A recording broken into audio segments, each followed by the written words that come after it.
Hi, I wanted to do a quick explanation of the initial stages of the design process, and as such we've got an example project here which I can talk through just briefly how and where we start with any design project. So the most important part for any start is an accurate survey of the property, of the existing features and surfaces, so any paving that you may have, boundaries, trees that exist on the site. So these are all shown on this survey drawing here. We've got the building on this side, we've got some existing trees, we've got some walls, we've got lots of levels data information here. So these little icons here give us lots of information about levels. We've got the trees, that sort of thing, and this enables us to start to make some decisions immediately about what we're going to be doing with what you currently have on the site. Now, in combination with this and a well taken brief, which is what you would like to achieve with your new garden, we're able to move into the next phase of the design, which is coming up with some concepts.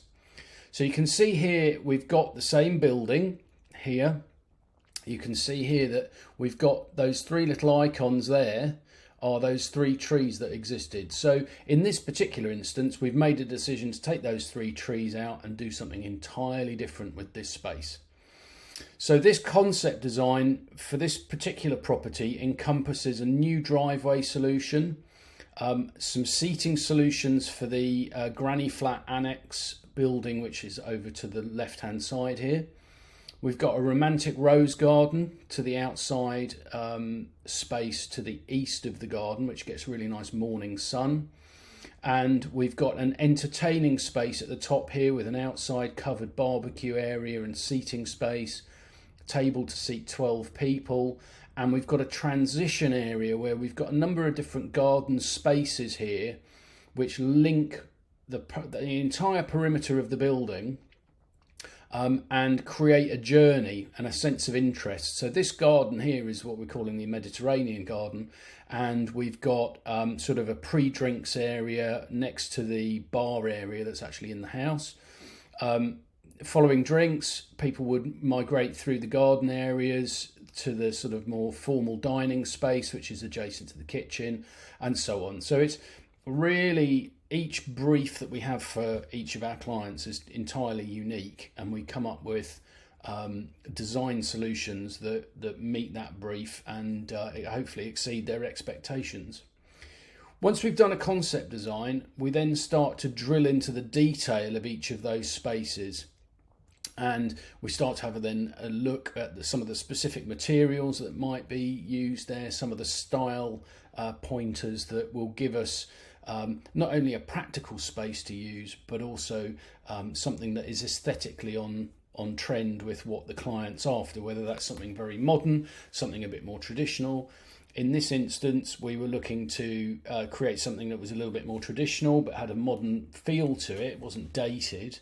And as such, the client actually asked us to do some 3D visuals. So we've looked at creating and taking that flat plan and looking at creating some spaces to give them an idea of what the potential space could look like. Obviously, there's still detailing and the finer points to look at, but it gives them a very clear idea of how the spaces might work. So this is the dining kitchen space with views out into the wider countryside. We've got the sort of transition gardens that people walk through. We've got the long grass bulb area with the early spring fruit and blossom trees. You've got a long view through, obviously, to that dining area. And then the final one is just a little snapshot of what that rose garden could look like, with a really nice sort of little seating area, very informal seating area for two, creating a lovely little romantic space.